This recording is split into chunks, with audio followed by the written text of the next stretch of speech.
This is by way of introduction, really, just to point out of the 9 or 10 books that had my name on when I retired in 2007. Only 3 of them I really regarded as being my books, and they're the only ones that had only my name on. The first one was a classic sort of participant observation study done in a bakery and was called Part-Time Crime. Was totally unethical research project. I went into it with only a very vague idea, which I swiftly dropped, as to what I was going to research. So I was in deep cover, as you might say, or a sleeper for sociology at that point. And I worked a long time in the production side of the bakery, but they were very boring and monotonous. So I wrote a few pieces about boredom and monotony. Eventually I worked in the sales department, and the first book, Part-Time Crime, was all about fiddling by salesmen. And I did a total of, overall in the bakery, in the factory, I worked for 2.5 years, which is slightly more than the minimum necessary for good participant observation, or participation in my view. And so the second book I wrote about it was called Controlology, rather a silly title, but what that was about really was it was an ethnographically induced theory. I'd always been concerned that there was no explanation in Stanley Cohen's wonderful Moral Panics and Folk Devils how that process ended. It just seemed to, well, the analysis just seemed to say things like it just petered out after a while. I didn't think this was very satisfying. So I analysed very closely an instance of quite substantial cake and biscuit theft in the bakery. Won't sound very substantial to you. I realised that Cohen's phases of moving as he co-opted the sequence of response to natural disasters. I was able to use that, but use it for 3 different interest groups, and showed that when the interest of 2 of the 3 groups declined, although the interest of the 3rd group was still wavering and still had some interest, that was what stopped the process.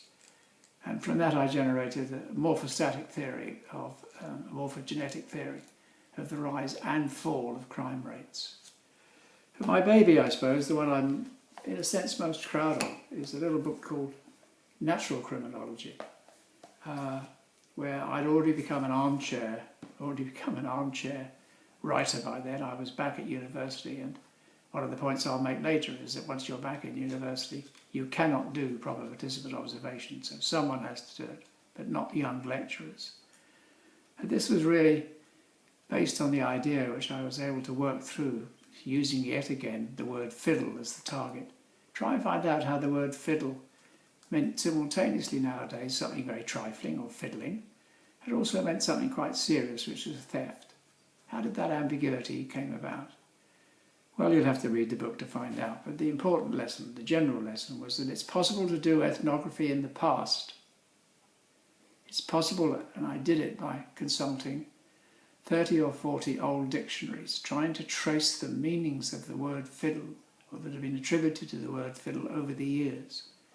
And what you find is you can unpeel the meanings of words and its meanings that ethnography is at by stripping away the layers of its successive interpretation and meaning over the centuries, rather like you would strip away the layers of an onion until you finally uncover the first coining and the first use. And this was very instructive, not just for the word fiddle, but I encountered all sorts of other words that meant different things in the past, quite different things, and pointed us to the natural history, if you like, or natural criminology, as I called it, of words like, well, our current word villain, for example, comes from the manorial term for a serf, or villain. That's just one example. We occasionally use the word blackguard for someone nowadays. Well, that was originally someone who blacked the guard of the great. Cheater is quite a common word. Well, a cheater originally was a low-level law clerk. So you can see how these things become criminalised over the ages, over the years. Not just on the criminal side of things, as it were, but on the control side of things too. Anybody named Catchpole was probably derived from a role in feudal society of a man with a long pole with a snap-on hook on it, who would chase a fleeing thief and hook the pole and leave it dangling on the offender's legs or arms or round his neck even. And even if the chaser had given up the chase, the man being chased couldn't get very far with a big long pole attached by a clip round parts of his body. What you can do then, you can find quite simply in a library, you can find the histories of words. They become little planted histories, potted in words, or they become, in the words of one of the authors of the 1930s who specialised in diachronic semantics, which is what this is, petrified sediments of meaning. That's where I come from.